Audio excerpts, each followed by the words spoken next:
Je suis Alizéa, animatrice nature, et je te souhaite la bienvenue dans Histoire au poil, le podcast nature où les animaux ont la parole.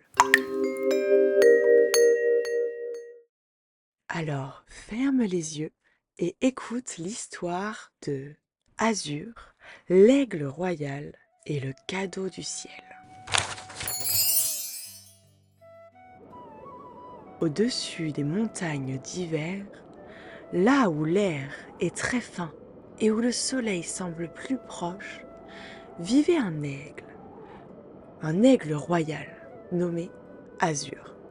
Son regard traversait les nuages, ses ailes coupaient le vent comme des lames de lumière. Azur aimait voler, il aimait le large, le loin, le haut. De là-haut, je vois tout, se disait-il, fier et tranquille. Un matin, alors que les vallées fumaient de brume, Azur aperçut un petit village. Des toits couverts de neige, des cheminées sages, des fenêtres où clignotaient des guirlandes réconfortantes. Mais au bord du village, près de la vieille fontaine, des enfants s'agglutinaient autour d'un brasero. La flamme était maigre, la braise presque éteinte. Azur se posa sur un pic et observa. Il entendit les rires, bien sûr, mais aussi le claquement des dents, la fatigue, les mains froides. Il sentit une petite piqûre, un appel du cœur. « Je suis grand parce que je vole haut », pensait-il. Une autre phrase vint, plus douce. « Et si j'étais grand parce que j'aide aussi ?» Il redéploya ses ailes et monta au-dessus des forêts. L'hiver avait cassé beaucoup de branches. Les sapins avaient perdu des bras, les hêtres un peu de leurs robes. Azur choisit des branches sèches, pas trop lourdes, qu'il pouvait saisir entre ses serres. Il fit un premier voyage, puis un second. Et à chaque passage au-dessus du village, les enfants levèrent le nez, les joues rouges et les yeux brillants. « Oh, regardez, l'aigle !» Il déposait, près des maisons et de la fontaine, des fagots de bois. Juste ce qu'il pouvait, juste ce qu'il avait trouvé. Les adultes, d'abord surpris, sortirent, un peu méfiants.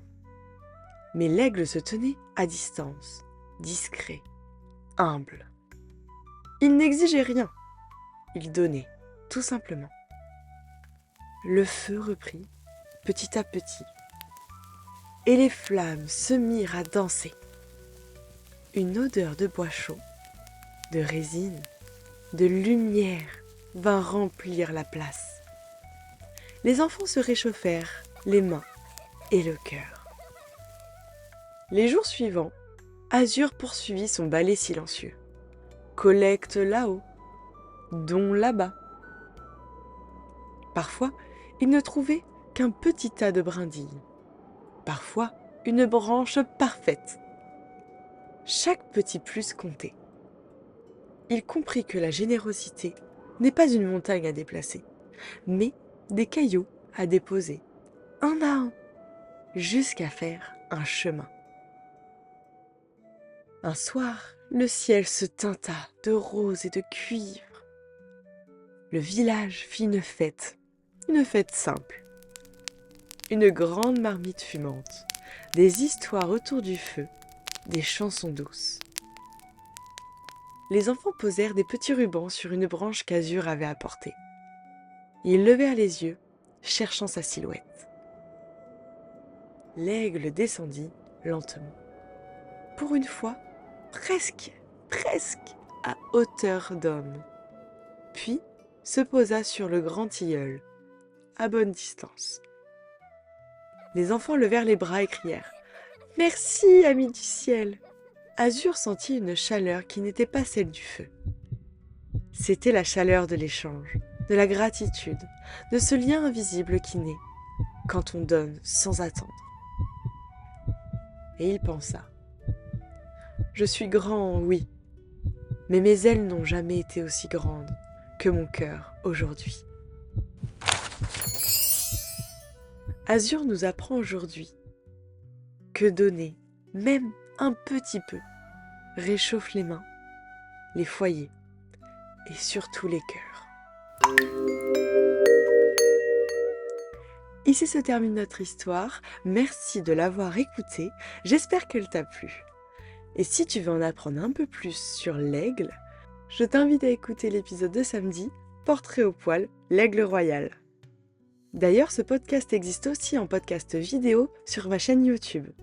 Je te souhaite une belle journée ou une belle soirée. Et n'oublie pas que la générosité réchauffe les cœurs. À bientôt!